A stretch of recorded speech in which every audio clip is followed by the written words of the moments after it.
একটু তর্ক আছে এখনো, কিন্তু সেই তর্ক চলবে, কিন্তু সেই তর্কের ন্যূনতম ঐক্য জায়গা দরকার। বাংলাদেশের সাংবিধানিক প্রতিষ্ঠানগুলোর নিয়োগ কারা দেবেন? যদি সেটা সরকারের হাতে থাকে তাহলে সেই নিয়োগ অনুগতরাই পাবেন। বাংলাদেশের মতো বিকাশমান গণতান্ত্রিক দেশে এই সাংবিধানিক পদগুলোর নিয়োগ আমাদেরকে এমন একটা কমিশনের হাতে দিতে হবে যেখানে সরকারি দল, বিরোধী দলের বিচার বিভাগের প্রতিনিধিত্ব থাকে। সেটার উপরে নির্ভর করবে বাংলাদেশের সাংবিধানিক প্রতিষ্ঠানগুলো, নির্বাচন কমিশন থেকে শুরু করে দুর্নীতি দমন কমিশন, অ্যাটর্নি জেনারেলের পদ, এই ধরনের গুরুত্বপূর্ণ অডিটর জেনারেলের পদ, এই ধরনের প্রতিষ্ঠানগুলো কিভাবে চলবে। বাংলাদেশের বিচার ব্যবস্থা নির্বাহী বিভাগ থেকে আলাদা হবে কিনা, কেবলমাত্র সংবিধানে একটা লাইন এটা যথেষ্ট নয় 53 বছরের অভিজ্ঞতায়। ফলে সুনির্দিষ্টভাবে এইবারে এই আলাদাকরণ, পৃথকীকরণ, সেটা আসলে ক্ষমতার পৃথকীকরণ, সেই জায়গাটা নির্দিষ্ট করতে হবে। এবং বাংলাদেশে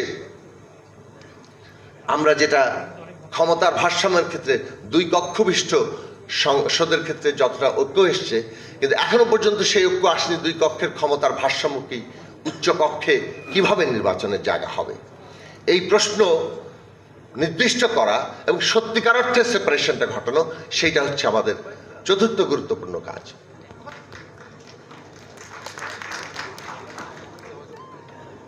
এবং সার্বিকভাবে বাংলাদেশের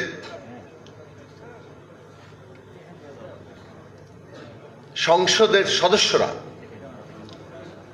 তারা জনগণের প্রতিনিধি হিসাবে সংসদে তাদের ক্ষমতা প্রয়োগ করবেন, নাকি দলের সদস্য হিসেবেই দলীয় প্রধানের অনুগত থাকবেন? এই প্রশ্নের একটি ভারসাম্যমূলক মীমাংসার প্রস্তাব, সেটাও রাজনৈতিক দলগুলো থেকে অনেকটা ঐক্যমত্য তৈরি হয়েছে, যেটা আর্টিকেল 70 এই বিদ্যমান সংবিধানে অধিকারগুলোকে ক্ষুণ্ণ করে রেখেছে। সেই প্রশ্নেও আমাদের যেতে হবে শেষ পর্যন্ত, যদি আমরা জনগণকে ক্ষমতার কেন্দ্র হিসেবে দেখতে চাই। ক্ষমতার এই ভারসাম্যের প্রশ্নটি 72 সালের সংবিধানে ছিল না। ক্ষমতা কিভাবে চলবে তার ডেফিনিশন ছিল না বলেই 72 সালের সংবিধানের ধারাবাহিকতাতেই 75-এর একদলীয় শাসন এসছে। এই জায়গাটি আমাদের উপলব্ধি, এবং 72 সাল, 75 সাল, 2011 এবং 2024 এসে আমরা সেই উপলব্ধি প্রবলভাবেই করি। কাজেই বাংলাদেশের ক্ষমতার যে বিন্যাস, সেটা যাতে আর কোনোভাবেই 75-এ কিংবা 72-এ ফিরতে না পারে, সেটাই বাংলাদেশের সামনে এখন সবচেয়ে বড় চ্যালেঞ্জ। সেই চ্যালেঞ্জের জায়গা আমরা রাজনৈতিক দলগুলো করব, সেই আশা রেখে আপনাদের সবাইকে আবারও ধন্যবাদ এবং সালাম জানিয়ে আমি আমার বক্তব্য শেষ করি।